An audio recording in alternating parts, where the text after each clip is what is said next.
엔비디아 쇼크라 시장은 일제히 하락했다. 미국 시장에 대한 이야기입니다. 미국 시장이 사실 굉장히 좋지 않다는 뜻이에요. 뭐가 좋지 않느냐? 엔비디아 주가가 엄청나게 떨어졌습니다.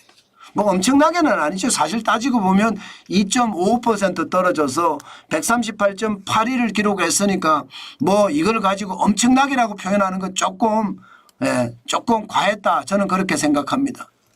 예. 그렇지만 11월 7일 148.88달러에 비해 보면요.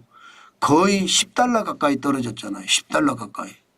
이것은 여러분 엄청난 일이라고 생각할 수 있습니다. 고점 대비해 보면 11월 17일이니까 그렇게 멀리가 아니잖아요. 그죠? 11월 17일이니까 그렇게 멀리가 아닙니다. 그런 것을 생각을 하면 거의 말입니다. 10달러 정도가 빠졌으니까 이게 시장을 생각을 하면 그만큼 충격적이다. 저는 생각이 드는 거죠. 예. 뭐 2.25% 떨어진 게 지금 따져보면 예. 고점 대비해 보면 6.71% 빠졌으니까 많이 빠진 거죠. 왜 이렇게 떨어졌을까요? 엔비디아가. AI 거품이 꺼진다는 소식이 있는 건가요? 아닙니다.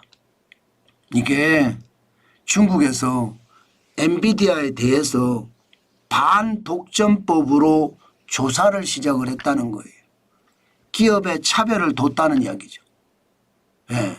쉽게 말하면 중국에 진출한 해외 기업에게는 반도체를 팔고 중국 기업에게는 반도체를 안 팔았다.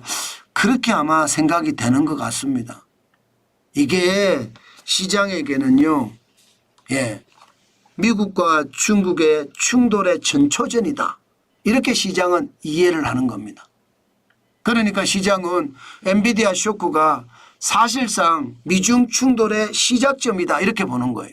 그러니까 시장 자체가 와르르 무너졌다고 해도 과언이 아닙니다. 사실은요. 왜냐하면 시장 전체가 다 떨어졌거든요. 오늘 나스닥 종합지수는 0.62% 빠졌습니다. 123.08이 빠져서 19,736.69로 마감했습니다. 시장 자체가 굉장히 많이 떨어졌죠. 기술주 중심이니까 매그니피센트 7이 여기에 많이 포함이 되어 있겠죠. 그러다 보니까 뚝뚝 떨어지고 있다. 이런 얘기입니다. 여기에다가 대형주 중심의 S&P 500도 0.61이 떨어졌습니다. 37.42가 빠졌고요. 6,052.85로 마감했습니다. 예, 여기에 다우산업지수 블루칩 중심입니다. 0.54가 빠졌고요. 240.59가 빠져서 44,401.93으로 마감했습니다. 전체적으로는 엔비디아의 쇼크가 충분히 있죠. 이 엔비디아의 쇼크는 결국 말입니다.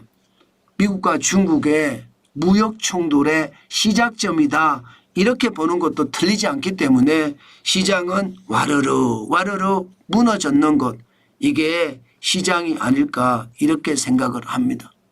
게다가 말입니다. 이제 미국은요.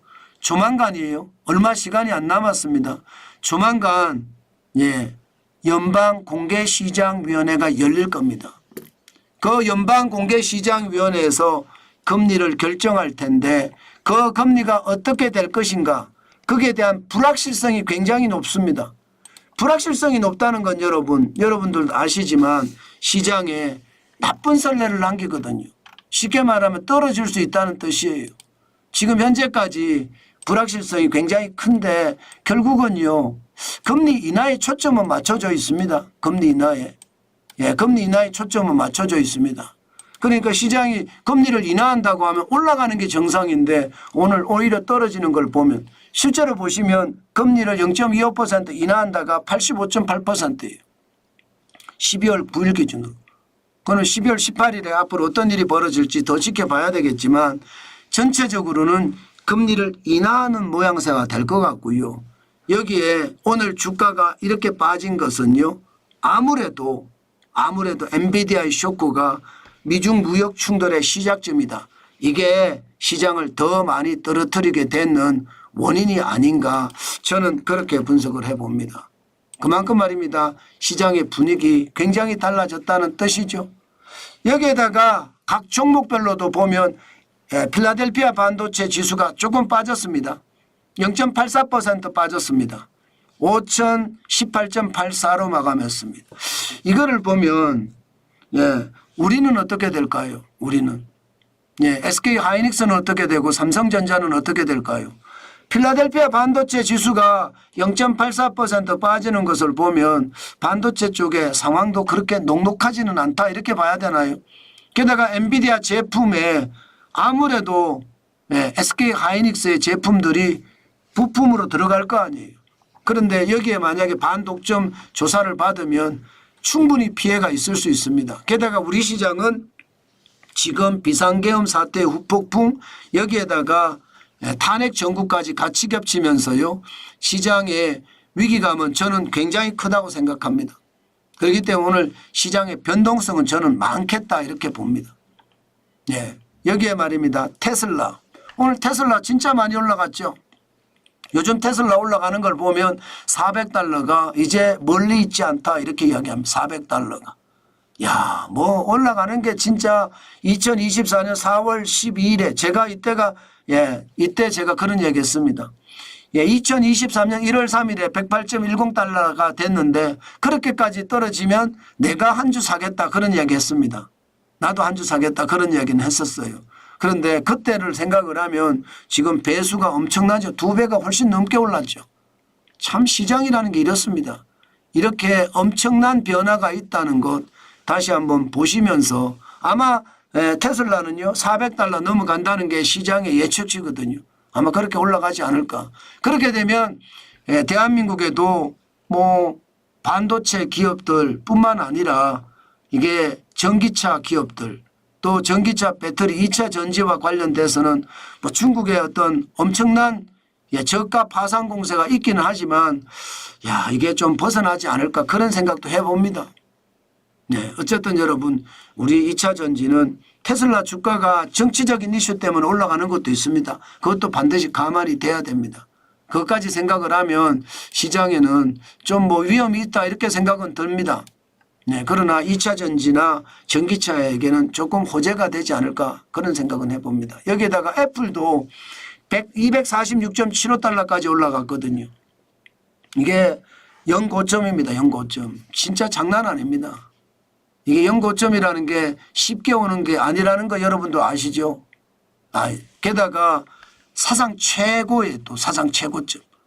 애플이 올라간 것만 오늘만 올라간 것만 애플을 보면 말입니다. 뭐 난리 날 정도는 아닙니다. 1.61% 올라가서 246.75를 기록했으니까 난리 날 정도는 아니지만 올라갔다는 자체. 그러면 여러분 우리 시장에도 탄핵 정국이나 혹은 비상사태 어떤 비상계엄의 사태가 없었다면 아마 애플 올라갔으니까 뭐 LG 이노텍부터 시작해서 IT 정보기술 제품들이 많이 올라갔을 텐데 그죠? 참 아쉽습니다. 지금은요 대한민국 경제는 솔직히 예측하는 게 바보입니다. 예측해봤자 그 예측이 안 맞으니까요. 왜? 한 치 앞을 내다볼 수 없는 불확실성 장세이기 때문에 더욱 그런 것 같습니다. 저는 그만큼 말입니다. 시장의 상황 앞으로도 어렵다. 그 말씀 마지막으로 드리겠습니다. 투자는 진짜 조심하시고 또 조심하는 거 잊지 말았으면 좋겠습니다.